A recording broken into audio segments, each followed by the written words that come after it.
So one of the things I see most on the Facebook groups, the design space groups and Inkscape files and that kind of thing, is tracing an image, making it into an SVG. You find something on Google and you want to turn it into an SVG. There's a bunch of different ways you can do it, but this is how I do it personally. It's how I've always how I've always been doing it. So I would go over to the internet, find an image that I want. I'm going to do this little Giants logo here. I right click on it. I save it. Save image as. Save it to my desktop. It's already saved, but so we're going to save that there. And we go over to Inkscape. Open. Find my image. I never change these settings. Don't really know what most of them do. I just hit OK, and it brings it in. I usually have to maximize twice for some reason to make it go full screen. I don't know why.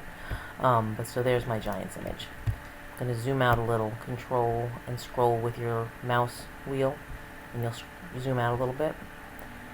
Select the image. There's my image. If you notice, it's solid. You can't see through the white part at all. You can't see the black box behind it, because it's just an image. It's a PNG or a JPEG or whatever. We need to change this over to an SVG. So with it selected, if I select off of it so you don't see the little arrows in the box and stuff around it anymore, click on it to select it. Hit Path, Trace Bitmap. In here, I click Colors unless I want just a black and white image of something. Unclick Smooth and click Remove Background. So I always have Remove Background and Stack Scans, and I don't have Smooth, and I have Colors. The scans usually defaults to 8. This particular image, all I really want is the red and the blue, and there's always an empty color, the white, so I would want 3, but all you have to do, hit Live Preview. It looks right, but there's too many scans in there. So we're going to drop this down to 3. You don't really have to count. You can just change this until it looks the way you want. If I drop it to 2, I just lost the red. That's not what I want. So I bring it back to where I want it to look, and now I'm okay. If this preview window is not big enough for you, just drag it up a little bit. Refresh your preview, and now it's easier to see. I hit OK. If you saw when I hit OK, this little stop button just flashed for a second, because this is a really simple image. If I was trying to do like a photograph that had like a million colors, this stop button would actually stay lit up for a second while it does the trace. But being this was so simple, you'd barely even see it. But as soon as you hit OK, you can close that out. You now have 2 images. See, one of them you can see through now. The white is not actually white, it's empty space. The other one, the white is solid. The solid one, get rid of. Delete. We don't want that one. You can't do anything with it in here. So now I have my Giants. Now, from here, it's selected. We want to ungroup it to get the 2 layers out of it. You can either do Object, Ungroup, there you go, Ungroup, and that'll do it. Or you can just double-click on it. It'll pull the layers apart. So now I have a blue layer and a red layer. And that's really all I needed. So I'm going to sit these back on top of each other. You can eyeball this, or if you don't trust your own winging it, or if it's something that's kind of hard to set up that way, you can select both items. Just drag a box around them and you'll see that you have 2 things selected.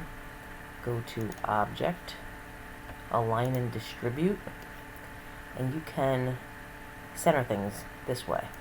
I can center it so now I know that these are perfectly on top of each other. Get rid of that. And then I would just group these together with Ctrl G, or you can go to Object, Group, and now if I move it, it's just one. They move together. I group it first so that when I bring it over to Design Space, hopefully they stay grouped and they don't move all over the screen, but sometimes for some reason they still do. So now I would just save this file. File, save as, not just save. Save as, I want to save it to my desktop. And I save it as type plain SVG. Name it whatever you want. And the Giants. And hit save. And that's that. If we wanted to do one that was a little bit more complicated, go back over here. I also have this image. So we're going to do, I'm going to make a new one here. Open. And I'm going to open that image. Again, I don't do anything with that. I just let it go. Make this full screen for you. We're going to trace this. Path, trace bitmap, colors, those same two buttons. This one too is going to be 3 colors. Looks like I want it to look. I hit OK. Get out of here. And we have 2. We want this one that we can see through. Get rid of this one. But because we can see through it, those little white spots, they're not really white spots. They're just empty space in the pink, if you can see that. I don't like it taking up the full thing. See that border. Also, you'll notice if you try to move an image by the white, it doesn't move because there's nothing there. It's white space. So I want these in layers. If I double click on it, you'll see all I have is a pink layer and a black layer. Neither one is really what I want for this. So first of all, Ctrl Z to undo puts it right back where it was. I want those white spots to actually be, when I cut them, I want to cut the little white circles. So I make sure I'm not clicked on anything. I don't want anything selected. Click off everything. You could tell if something is selected, because down here you'll see the color of whatever you're selected. Click off, and that disappears. So we're going to go to our fill tool right here. Because these are white and your background is white, if I fill them in white, you're not going to be able to find them. So personally, I fill in white things with gray, and then after I'm done, I change them to white. So I just click in each of these circles, fill them all in. And now I have all these little gray circles. Click back on your selector. If you leave it on your paint tool, you'll be coloring things you don't want colored. Click back on the selector.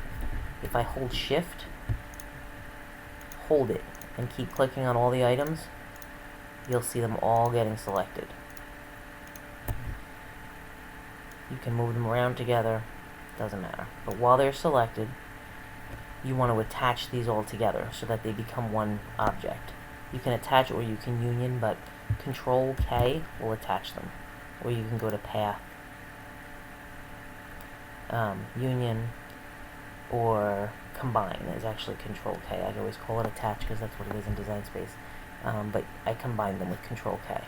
So now they're all one object.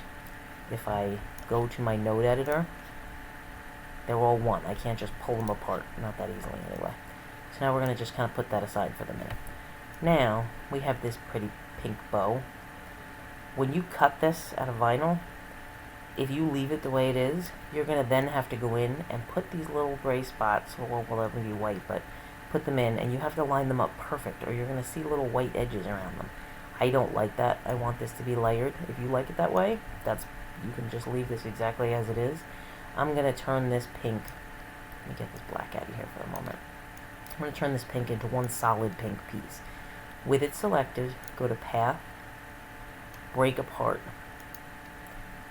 And now all of the nodes get all broken apart, and they're all selected at the same time. Now if you go to Path and hit Union, it becomes one solid object. All of that little stuff in the middle is gone. All you have is the nodes around the edges.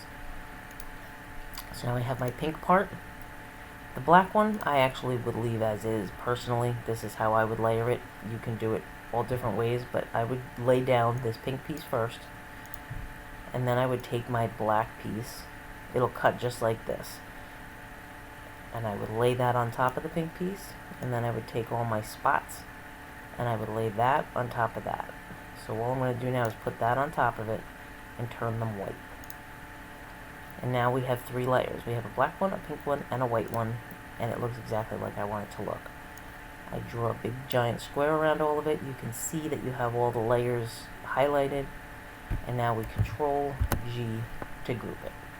File, Save As, and we'll just call this Mini Bow. Save it as a plain SVG, and save it. And there you go. And that is how I trace things in Inkscape. Obviously, they can get a lot more complicated than that. I just picked this image because it showed you a couple of different techniques with making additional color layers and doing the break apart to make a solid back piece. But I'll do some other ones that are more complicated. If you have anything that you want to see done, shoot me a message, wendye524@gmail.com, and I will give it a shot for you. Thanks a lot.